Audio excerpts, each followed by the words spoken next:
Okay, welcome in everybody. I'm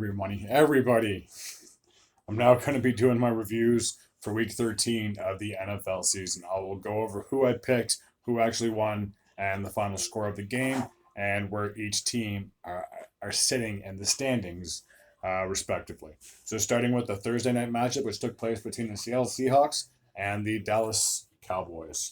The Cowboys would get a fairly tight win. It was a high scoring affair to say the least. 41 to 35 is the final in this one. With the victory, the Cowboys have now improved to 9-3. And with the loss, the Seahawks have dropped to 6-6. But there's really no panic for the Seahawks as a lot of teams in the NFC wildcard have 6, 7 wins respectively. So even though this hurts, it doesn't necessarily bump them all the way down in the standings. Like I said, that NFC wildcard is wide open at this point. So yeah, so we'll see how next week does and how the Seahawks fare for the rest of the season. All right, now on to Sunday's action. First game takes place in New England, where we have the New England Patriots, and they're playing host to the Los Angeles Chargers. So I'll pull up the team's logos here very soon. Okay, so you should be able to see them on the screen. So who would have guessed this would be a final score? It was a defensive struggle to say the least. 6-0 was the final score. That's right. 6-0 was the final score. I couldn't imagine sitting through the whole 60 minutes of that game. It must have been pretty dull. With the victory, the Chargers are now just 2 games below 500, 5-7. Again, their playoff hopes, they're dwindling, but we'll see how, again, just like the Seahawks, see how they do the rest of the season. But as with AFC, that wild card, teams already have 7, 8 wins respectively. So again, it's going to be hard to catch up when you're already 3 games behind. As for the New England, a bad season just getting worse, 2-10 right now. I can't recall the last time they had a 10 losses in a season, but here we are. So yeah, there's not much else to say about that. But obviously, the playoffs are not in the picture in Foxborough this year. All right, our next matchup takes place between the New Orleans Saints and the Detroit Lions. Where are we? Detroit Lions. I should make a quick little note too that I did predict that Dallas would win, and I did predict that the Chargers would get the victory. So far, I'm 2-0 on my picks. I'd actually be 3-0 after this game. I did pick Detroit to get the victory in this one. 33-28 would be the final score. So a very high scoring affair, but I'm not too shocked that the Lions got the victory in this matchup. With that, they have now improved to 9-3, and with the loss, the Saints are now sitting at 5-7. But again, that NFC South is so weak.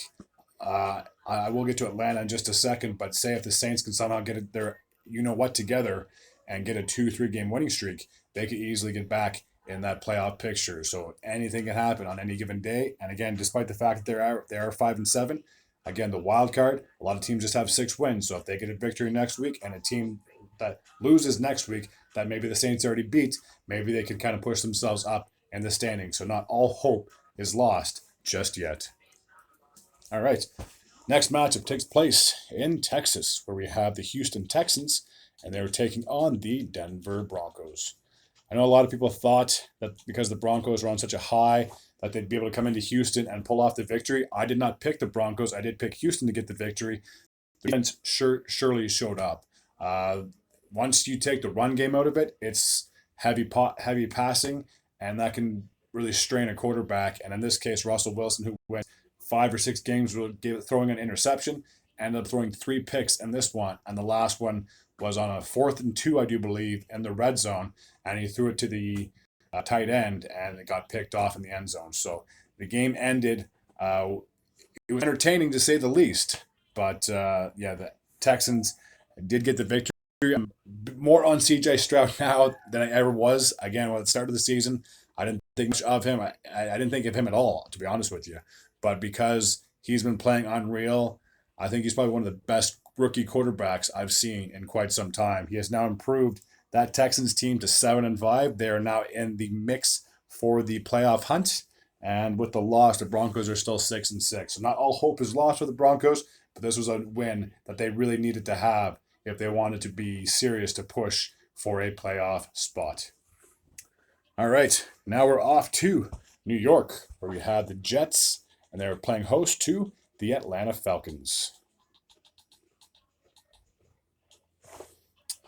So you should see the team's logos on your screen. The final score on this one, I did predict that Atlanta would win, and the final score on this one would be 13-8. 13-8. That's basically 2 touchdowns, maybe a couple of field goals. Yeah, very, very strange score, and but it is what it is. So with the victory, Atlanta's now pulled back even to 6-6. So they're now top of that NFC South division. Like I said, they only have 6 wins. They're only a game ahead of the Saints. So anything can happen. And just it was great for them to get the win, but the Saints are still breathing down their necks for that top seed in that division. And with the loss, the Jets are now 4 games below 500, sitting at 4-8. I think the word playoffs isn't even a thought process if you're on the team. If you're going to be honest with you, you're already 4 games below 500. You'd have to win at least 5 in a row just in order to secure a playoff spot. And I don't see any teams in the AFC, especially if they already have 7, 8 wins respectively, losing the last 5. Just the Jets can be bumped up. There's just been inconsistent play on both offense and defense. And yeah, I mean, obviously if they had Rodgers playing, maybe they'd be a different team. Maybe they would be competing. But when you're 4-8 this late in the season, it's going to be hard to really come back. All right, our next matchup takes place in Pittsburgh. And this is probably the biggest upset of the week, if I'm going to be completely honest with you. I will get to the team's logos here in just a brief moment. The Arizona Cardinals came into this matchup as probably one of the worst teams in the NFL. I'm going to be completely honest with you, but since Kyler Murray has come back, they've been pulling off some pretty big wins. Unfortunately, it's just little too late at this point. And as for the Steelers, a very good team coming into this matchup, probably a favorite to get into a wild card position, as I believe it's going to be hard to chase down the Ravens. I think they already have 9 wins on the season, if I'm not mistaken. So a huge upset win. The final score on this one will be 24-10 in favor of the Cardinals. I didn't see this coming. I don't think anybody saw this coming, especially since how well the Steelers have been playing. But unfortunately, it is what it is. And if I'm not mistaken, I believe Kenny Pickett got hurt and he is injured. So maybe this plays a major factor into how this team moves forward. Will they be able to succeed without him? Is he only out temporarily? There's a lot of questions in the Steel City going forward. So with that, the Cardinals are 3-10. And with the loss, again, they're still 2 games above 500. They are in a playoff picture. The Steelers are at 7-5. All right, our next matchup takes place in the NFC South, where we have the Tennessee Titans, and they're taking on the Indianapolis Colts. So I don't think anyone would have thought that the Colts would be in this position, especially since Quentin Richardson is not playing. They have Gardner Minshew leading the attack on the offense, and he played pretty decently, if I want to be honest with you. The game went into overtime, 31-28 would be the final in this one. So with that, the Colts are 7-5. I believe they do have the number 6 and number 7 seat in that playoff wildcard position. And with the loss, the Titans, just like the Jets, are 4-8. So again, playoffs, I don't think is in the cards for the Tennessee Titans, especially after getting off to such a poor start at the beginning of the year. All right, our next matchup takes place in DC, where we have the host team in the Washington Commanders, and they were taking on the Miami Dolphins. So I did predict Miami would get the victory, but again, it comes as no surprise as they have no problem beating teams. I think they're perfect, honestly, when they play teams that have a below 500 record. With that, the final score, they actually won by 30 points. 45-15 would be the final score from Washington. The Miami Dolphins have now improved to 9-3 on the season. And with the loss, the Washington Commanders are sitting at 4-9. I'm pretty sure they have a bye week next week because this would be their 13th game of the schedule. And coming into week 14, I'd be very shocked if they had a week 15 or a week 16 bye. So I'm almost positive that Washington's coming into a bye this upcoming weekend. Yeah, just a big win for the Dolphins at the top of the AFC. But again, if they can beat other good teams, like say if they could have beaten the Chiefs or maybe if they could beat the Ravens or something like that, then that could prove they could beat decent teams. But a lot of their wins have come against teams that are 500 or below. So still a lot of questions with this team moving forward as this season is coming to an end. All right. Our next matchup takes place in Tampa Bay, where we have the Buccaneers, and they are playing host to the Carolina Panthers. So you should see the team's logos on your screen as we speak. I did predict that Tampa would get the victory in this one, and they narrowly won. 21-18 would be the final score in this one. So with that, Carolina has dropped to 1-11. They're officially out of the playoffs. I think they were out of the playoffs last week, but I just got a notification yesterday saying with their loss yesterday, they're now officially out of the postseason. And I already knew that like a month or two ago that they weren't going to be that competitive. Took them like a long time just to get their first win of the season.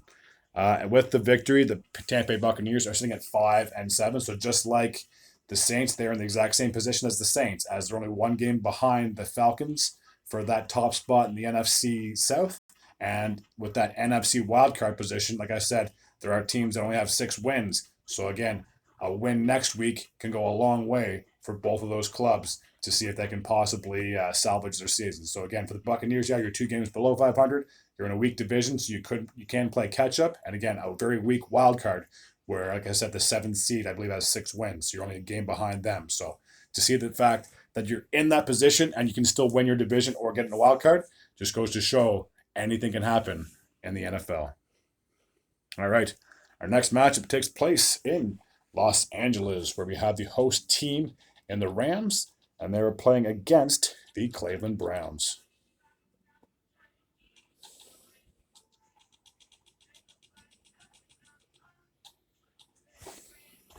Oh, wrong team. Oops, there we go. Okay, so the Los Angeles Rams, like I said, they were playing host to the Cleveland Browns. I did predict the Los Angeles would get the victory only because Watson's done for this season, and they've been very inconsistent since he has been unable to play. The final score on this one would be 36-19, so they actually won by 17 points.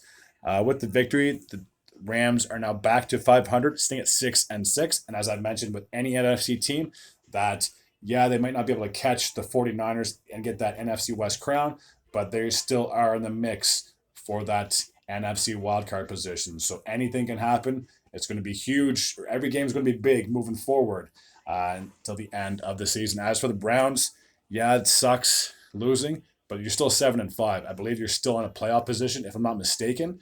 So maybe if they can get some good play out of the quarterback, or maybe if Watson can make like a superhero comeback and heal up really fast, it's going to be tough for this team. I'd hate to see them go on such a high and then come crashing down. Like if they honestly finish the season like 8-9, I'd feel so terrible for this team. But again, injuries can play a major factor into whether you win or you lose. All right, our next matchup I thought would have been the game of the week turned into be a bit of a blowout, to say the least, as we have the Philadelphia Eagles, and they took on the San Francisco 49ers.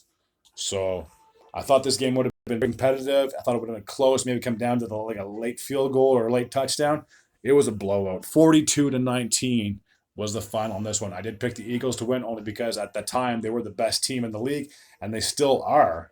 But when you lose to the 49ers, now they're only a game behind you. So if the Eagles happen to lose another game and say San Fran wins again next week, then San Fran takes over that top spot. So you're no longer secure to get that number 1 spot. You have to win out the rest of your games, obviously, because you lost to San Francisco. So with that, the Eagles are sitting at 10-2. They only lost twice.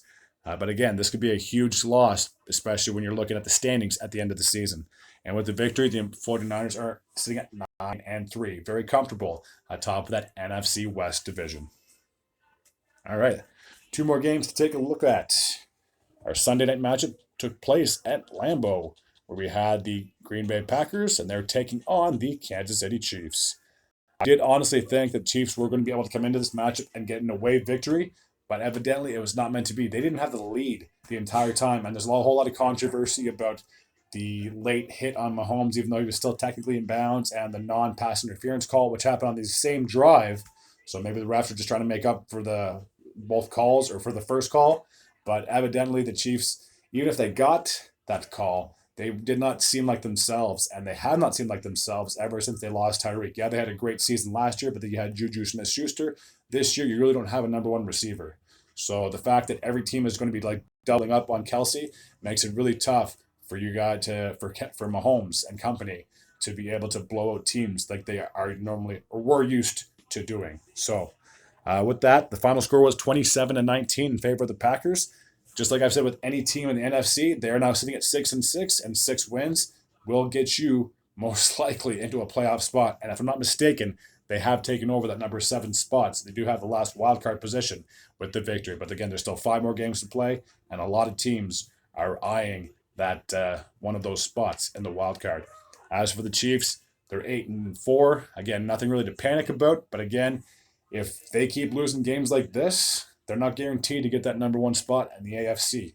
And that bye week can be a huge thing, especially if you want to have home field advantage throughout the entire postseason.